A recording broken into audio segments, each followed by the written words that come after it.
Equity share with differential voting right exam में important concept है। Hello future professionals, welcome back to law academy, जहां मैं law को boring में interesting और स्कोरिंग बनाती हूँ। आज हम बात करेंगे equity share with differential voting right. बहुत ही इंटरेस्टिंग कॉन्सेप्ट है, आइए जानते हैं। एक शेयर एक वोट तो सबने सुना होता है, बट एक share multiple voting rights, this is superior DVR, और दो शेयर एक voting right, this is inferior DVR.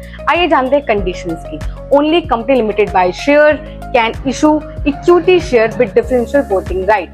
अगर आप डीवीआर इशू करना चाहते हैं तो आपके एओए में ऑथराइजेशन होना चाहिए। अगर नहीं है तो alter your AOA under section 14 by passing SR. आपको डीवीआर के लिए शेयर होल्डर से परमिशन लेनी पड़ेगी by passing ordinary resolution in general meeting. आप at any point of time not exceeding 74% of voting right DVR issue कर सकते हैं।